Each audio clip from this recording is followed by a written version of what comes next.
Three Hopes is coming out soon, and everyone's favorite pink woman is making a return as Claude's right hand. However, what if I told you that Hilda had a secret? What if I told you that Hilda was actually the descendant of Fire Emblem's most powerful character, Mathis?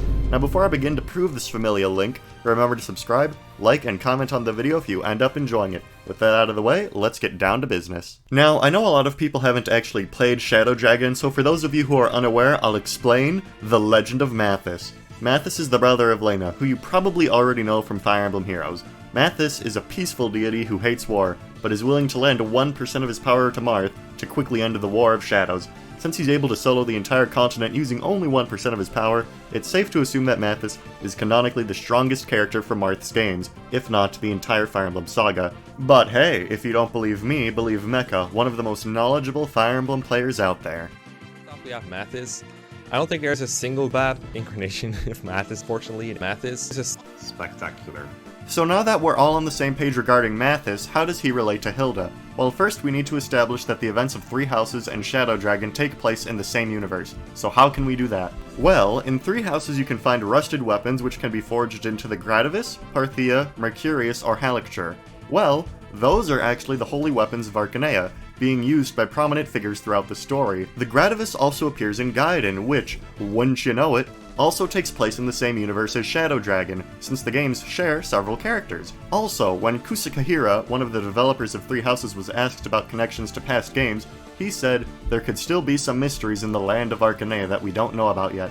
So, if we take this quote as evidence, and combine it with the fact that the holy weapons appear in Three Houses, we can 100% confirm that Mathis's and Hilda's games take place in the same universe. So, now that we've finally established all of that, how can we finally confirm that Hilda is Mathis's descendant? Well, my friends, the answer is hair color. Awakening is another game that takes place in Marth's universe, made obvious by the fact that the main character is Marth's descendant, and in that game we can see how genetics work in this world. As seen in this graphic, hair color is determined by the father 100% of the time, without exception. So it's safe to say that all males carry dominant hair color genes, and, well, wouldn't you know it, Mathis and Hilda both have pink hair. Hey, wait a minute, there are a ton of characters with pink hair in Fire Emblem. How does that prove anything is a question you may be asking yourself right now, but don't worry, I have an answer for that too. We can infer that Hilda is a noble due to the fact that her starting class name is Noble, and that her dad is a rich guy who owns children. Now, what's Mathis's title again?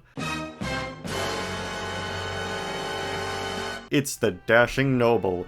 Mathis is indeed a noble, and the only pink-haired male noble in this universe, as seen in this list. So, given how sought-after noble blood is, as seen in Sylvain's supports, it's likely that some of the ladies from the Leicester Alliance sought after Mathis's divine blood. But we can go even further down the genetics rabbit hole. In Awakening, it's also shown that male genes affect the offspring's growth rates. So, let's compare Hilda's and Mathis's growths. As seen here, they have nearly the same strength, defense, and luck growths, with their skill growth being exactly the same. However, Mathis has a much higher HP growth, while Hilda has a much higher res growth. As seen earlier with Severa, the child units have their own base growths before the father is determined, so Hilda's natural HP growth might have been so low that not even Mathis's genes could save it. She likely also got her res growth from her Fodlan side, since pretty much nobody in the Arcanean games has a high res growth. In the end, there are more similarities in their growths than differences, so this is further proof that the two are related. Finally, I want to compare their personalities. Mathis and Hilda share many traits, such as generally being lazy. It can be seen in many of Hilda's supports that she hates doing work and would rather laze around, and in Mathis's support with Chris, he quickly gives up on his training, and in his ending he returns to his dull life. They also both share a bit of an obsession with their sibling, with Mathis being a bit more concerned than he should be about Lena's love life, and Hilda brings up her brother 47 times in her supports, which is a bit much. However, the most important trait they share is their selflessness. Even though they're both lazy and don't like war, they're both willing to give up what they believe in if it means helping the ones they love.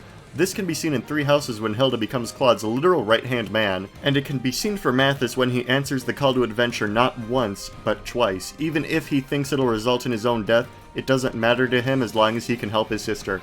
He even temporarily gives up his hatred for thieves the second time around, so him and his brother-in-law can team up. It is worth noting that they're different in many ways, like how Hilda doesn't have a seething hatred for thieves like Mathis does, and Mathis isn't shown to care for beauty products. However, these are minor differences that are to be expected since no person is exactly the same, and they have very similar core personalities. So, in conclusion, we know that Arcanea and Fodlan are in the same universe, we know that Mathis is the only noble that could have passed on the pink hair color, we know many of their growths are similar, and we know that they have very similar personalities. It's likely that at some point one of Mathis's male descendants traveled to Fodlan and married a woman from the house of Goneril, and thus, Hilda's existence. The specifics of the time of these events don't matter, since as previously stated, the holy weapons were found in a rusted, broken state, so their lives were probably hundreds or thousands of years apart. With all this information available, it's clear to see that Hilda is the inheritor of Mathis's near limitless power. May Sothis have mercy on her enemies.